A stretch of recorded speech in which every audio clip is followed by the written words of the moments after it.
अस्सलाम वालेकुम। मेरा नाम सैयद मोइज़ है और मैं as an product manager energy में सर्व कर रहा हूँ। हमारे साथ आज हमारे reputed customer architect Ghulam Mustafa sahab available हैं। तो आज हम इनसे थोड़ा सा डिस्कस करेंगे रिगार्डिंग फॉक्स, इनकी क्या ऑब्जर्वेशन है ये आपको बताएंगे। जी मुस्तफ़ा साहब। जी, मुझे बेसिकली एक सोलर सिस्टम अपने ऑफिस कम होम के लिए इंस्टॉल करना था और मैंने उसके लिए काफ़ी R&D की, जिसमें इन्वेरेक्स और इस तरह की ब्ला ब्ला बहुत सारी कंपनीज़ थी जो आपकी रिनाउन ब्रांड्स हैं। तो अगेन मुझे कोई ऐसी प्रोडक्ट चाहिए थी जो पाकिस्तान के लिए बेस्ट पॉसिबल आउटपुट जो है ना वो निकाल सके। तो उसी रिसर्च के पस मंज़र में मुझे बेसिकली और भी कंपनीज़ और ये फॉक्स नज़र आई। फिर इसको जब मैं थोड़ा रिसर्च किया तो रिसर्च करने पे मुझे इसकी बैटरी और बैटरी लाइफ और इस तरह के सिस्टम के बारे में कुछ थोड़ी सी समझ आई, जिस वजह से मैंने फॉक्स का इंतखाब किया। और इसमें सॉर्ट ऑफ सबसे बड़ी बात ये थी कि ये आफ्टर सेल सर्विसेज और प्लस आपकी जो सिस्टम की लाइफ है वो 15 साल के करीब है। बैटरी साइकिल कुछ 6000 थे जो मुझे रिसर्च करने पे फॉक्स की साइट से मिले। तो उस सारे सिनेरियो में मुझे इसको शॉर्टलिस्ट करने में कुछ हेल्प तो मिली आपके इंटरनेशनल प्लेटफॉर्म से, कुछ आपकी टीम ने दी, फिर कुछ रिसर्च मैंने ख़ुद की।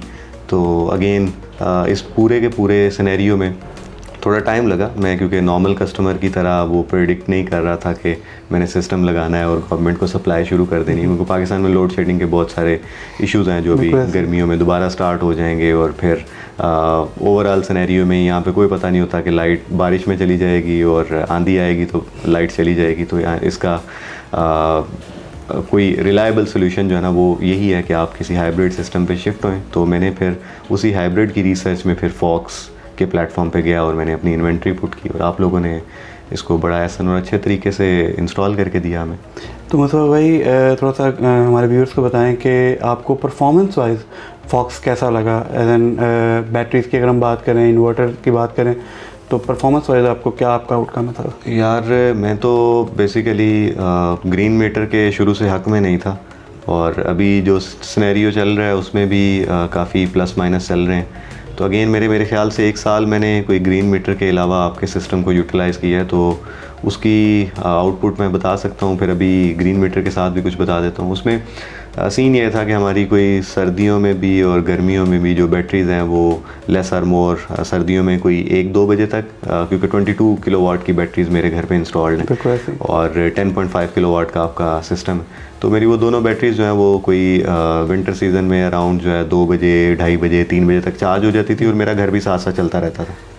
और अभी जैसे समर सीज़न है तो अभी क्योंकि एसीज़ अभी सीज़न उसका स्टार्ट नहीं हुआ, तो अभी ये तकरीबन कोई 10 से 11 बजे तक वो बैटरीज़ जो हैं वो चार्ज हो जाती हैं और उसके बाद गवर्नमेंट को सप्लाई भी चली जाती है। और इवन दो मेरे घर में 10.5 किलोवाट का आपका सिस्टम है और पैनल 6 किलोवाट के हैं, क्योंकि मेरे वो स्पेस कम होने की वजह से हमने उसको बढ़ा नहीं सके। तो वो बिल्कुल बड़ा एफिशिएंटली प्ले कर रहा है। और 6 किलोवाट के जो पैनल्स हैं वो 5.3, 5.4 मुझे उसमें से ग्रॉस वॉटेज जो है ना वो जनरेट करके दे रहे होते हैं।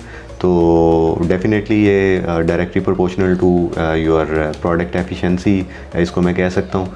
अदरवाइज़ 6 किलोवाट के पैनल के साथ आप 5.3 या 5.2 या 5.0 भी जनरेट करना शायद मुश्किल है। लॉसेस इतने ज़्यादा होते हैं क्योंकि मैं अपनी रिसर्च के अकॉर्डिंग फिर वही बात करूँगा। मुझे शायद आप लोगों को लग रहा होगा कि मैं आपकी टीम का बंदा हूँ, क्योंकि मैंने वो रिसर्च जो है ना शुरू में लॉसेस की, एनर्जी की, ये सारी काफ़ी ज़्यादा की, जिस वजह से मुझे ये थोड़ा सा बताने में आसानी है। तो एनर्जी एफिशिएंट है और गो अहेड विद दैट मेरे लिए तो बड़ा अच्छा। मुस्तफ़ा साहब ये बताएं कि सोलर मार्केट में जो सबसे बड़ा इशू सोलर लगाने के बाद लोग फेस करते हैं वो होता है आफ्टर सेल सर्विसेज का, कि आफ्टर सेल सर्विसेज लोगों को सही तरीके से नहीं मिलती। तो in terms of after sale services रेनर्जी का कैसा पार्ट आप देखते हैं कि रेनर्जी ने आपके साथ कैसा पार्ट प्ले किया? मुझे सॉर्ट ऑफ कोई 2 से 3 दफ़ा को मसला बना था और वो भी मसला मेरी अंडरस्टैंडिंग का भी कह सकते हैं, लोड डिवीजन का भी कह सकते हैं, क्योंकि अगेन मुझे थोड़ी सी क्लैरिटी नहीं थी 3 फेज़ और सिंगल फेज़ इन्वर्टर में, तो मेरा डिसीजन थोड़ा सा उस सेंस में था। मेरे घर में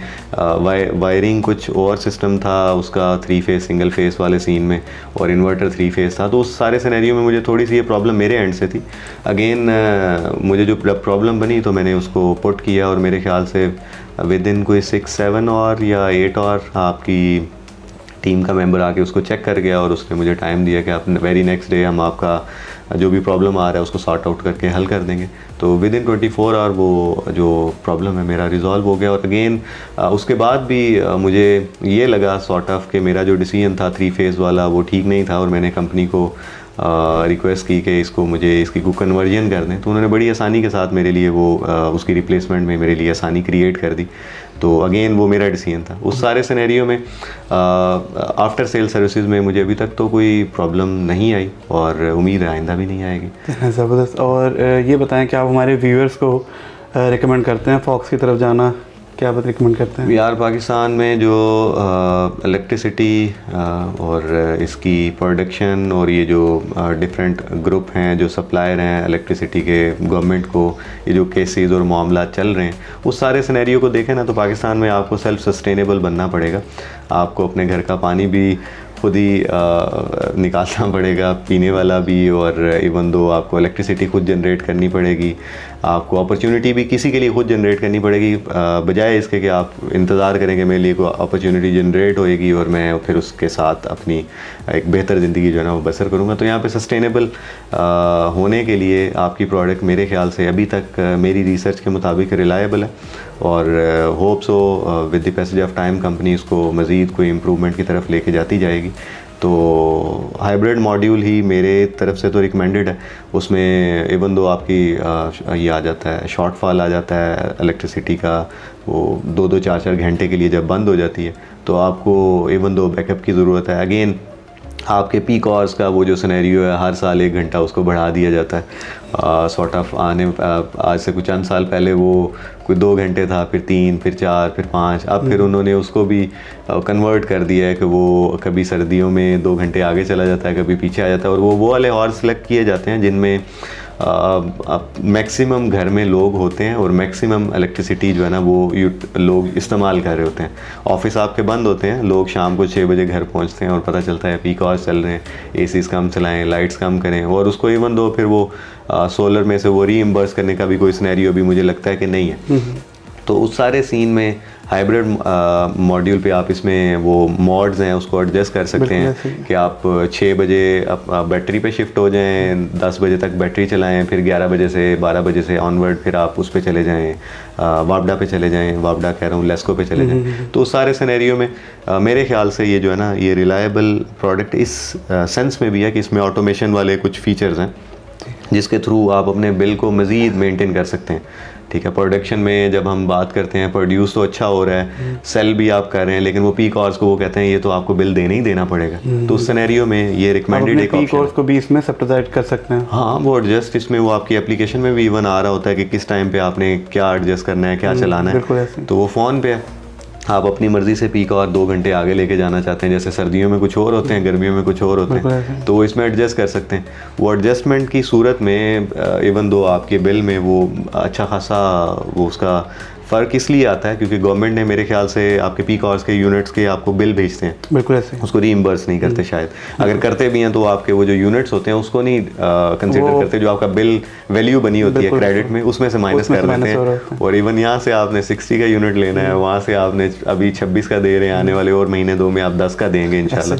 तो उस सारे सिनेरियो में ये जो पूरा फैक्टर है, अगर इसकी सस्टेनेबिलिटी को देखा जाए तो हाइब्रिड मॉड्यूल ही पाकिस्तान में आने वाले टाइम में एक बेहतर मॉड्यूल है। और उसके साथ अभी तक तो हम रिलायबल हमारा सिस्टम चल रहा है। अभी भी यहाँ ये जो सारे सिस्टम में हम बैठे हुए हैं, अभी भी हमारी बैटरीज और वही सोलर ही चल रहा है, और इवन दो रात 9, 10, 11 बजे तक हम यहाँ बैठे होते हैं, तो सारे का सारा सिस्टम उन्हीं बैटरीज पे चल रहा होता है। ऑल दो पूरा घर, ये ऑफिस, ये चला के हमें 2 बैटरीज के साथ वो जो उसकी मैक्सिमम बैटरी ड्रेन होती है वो कोई 20-25% है, और घर का लोड चल रहा होता है अभी क्योंकि एसीज ऑन नहीं हुए, तो अराउंड कोई 2000-2500 वाट जो है ना एन एवरेज वो चल रहा होता है। उसमें रेफ्रिजरेटर है, आपका वो वाटर पंप है, एवरीथिंग जो है वो हमने इसके ऊपर जो है ना वो पुट किया हुआ है, इसलिए ताकि हम थोड़ा सा सस्टेनेबल रहते हुए ज़ीरो बिल की तरफ चले जाएं। और ज़ीरो बिल के लिए हाइब्रिड मॉड्यूल ही मेरी तरफ से रिकमेंडेड है, जितने भी लोग देख रहे हैं। और ये मैं बात जो कर भी रहा हूँ ये शायद 1 साल और कुछ 6 महीने बाद कर रहा हूँ। ये कोई ऐसा सिनेरियो नहीं है कि मैंने 2 दिन पहले सिस्टम लगाया और खुशी खुशी में मैं आपको रिव्यू रिकॉर्ड करवा रहा हूँ। तो बहुत शुक्रिया आपका, आप लोगों ने अच्छी सर्विस दी और आइंदा भी देते रहेंगे। और पाकिस्तान की करंट प्रॉब्लम्स को कंसीडर करके अगर कोई भी कंपनी यहाँ पे सोलर लेके आएगी तो वो आप लोगों की तरह ही सक्सेसफुल रहेगी। अदरवाइज़ अगर वो चाइना से एक सस्ती प्रोडक्ट उठा के लाएंगे और यहाँ ला के लोगों को कहेंगे लो तो सोलर लग रहा जे 20 लाख रुपए 30 लाख रुपए ते असी तुहानू कर देंगे जे 15 लाख से, तो वो जो आप 5 लाख रुपया अपनी सेविंग करेंगे ना, वो सेविंग नहीं है, वो सॉर्ट ऑफ आप 5 लाख रुपया तो आप सेव कर लिया आपने, लेकिन जो 15 लगाया वो भी स्टेक पे लग गया। बिल्कुल ऐसे। तो वो 15 को बाद में सेल करके 5 डाल के आप अच्छी प्रोडक्ट नहीं ले सकते। बिल्कुल। तो मैं even though as an architect अपने कस्टमर्स को भी यही रिकमेंड करता हूँ कि यार आप बेहतर है अच्छी चीज़ लगाएं जो आपके लिए मैक्सिमम जो है ना वो जिसको आप इस्तेमाल करते हैं। मैं मिसाल दे देता हूँ, घर को सस्टेनेबल बना लें, इवन दो मटेरियल्स के साथ कोई अच्छे मटेरियल्स लगा लें, बजाय इसके कि आप उसका शशके लाइटों वाले इन्वर्टर की तरह और बड़ी उसमें चीज़ें ले लें, लेकिन अल्टीमेटली वो आपकी वो रिक्वायरमेंट और नीड्स को पूरा ना कर सके जो आप सोचते हैं। तो एनी हाउ ये सारे का सारा करंटली एक रिव्यू है, और अगर कुछ आपने मेरे साथ ज़्यादती की तो मैं दोबारा कोई एक वीडियो रिकॉर्ड करके खुद डाल लूँगा कि नहीं ऐसा कभी होगा ही नहीं इंशाल्लाह। बहुत शुक्रिया मुस्तफा भाई आपके रिकमेंडेशंस का। Thank you so much. अल्लाह हाफिज़।